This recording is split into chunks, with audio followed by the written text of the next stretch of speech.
Donc on est à la rue en Fête, au quartier des Larisses à Fontenay-sous-Bois. Je suis avec Fiona de la Fève. Bonjour. Bonjour. Et est-ce que tout d'abord vous pouvez nous rappeler ce qu'est la Fève ? Alors la Fève, c'est une association qui a 30 ans et qui lutte contre les inégalités éducatives principalement. Donc en fait, on va proposer à des étudiants de s'engager bénévolement pour accompagner des enfants 2 heures par semaine pour consolider leur parcours scolaire. Et donc qu'est-ce que vous faites aujourd'hui à la rue en fait ? Nous, aujourd'hui, on est là pour proposer des petites customisations de sacs avec les enfants. C'est un quartier dans lequel on est totalement ancré parce qu'on a notre local juste ici. On leur propose aussi des petits tatouages éphémères et de passer un bon moment en fait. Plus que d'essayer de les accompagner. Ouais, aujourd'hui, le but, à quelques jours des vacances scolaires, c'est plutôt de proposer un bon moment pro-vacances. Pour relâcher un peu la pression de cette année. C'est ça. Vous avez besoin de bénévoles pour vos activités habituelles de l'année de la Fève. Et oui, on a toujours besoin de bénévoles. Est-ce que vous avez des difficultés aujourd'hui pour en recruter ? Non, pas spécifiquement. En fait, les étudiants, ils sont toujours engagés. Peu importe le contexte social, peu importe le moment de l'année, on trouve toujours des gens, mais on est toujours preneur de développer. En fait, il faut savoir que des enfants qui ont besoin d'accompagnement, les chiffres ne cessent d'augmenter.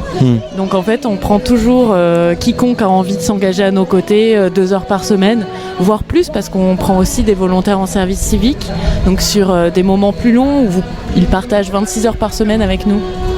Ah, c'est pas mal, 26 heures. 26 heures, on apprend bien à se connaître. Et donc, comment on fait ? Alors, qu'est-ce qu'il faut pour accompagner des jeunes ? Est-ce qu'il y a un prérequis ? Non.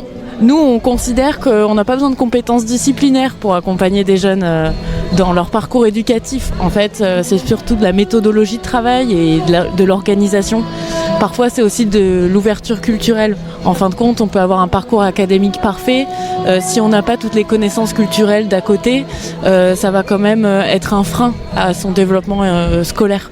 Donc en fait, il faut juste être motivé, être patient et avoir 2 heures par semaine. Et donc, si quelqu'un veut vous rejoindre, comment ça se passe ? Comment est-ce qu'un enfant peut se faire accompagner par vous ?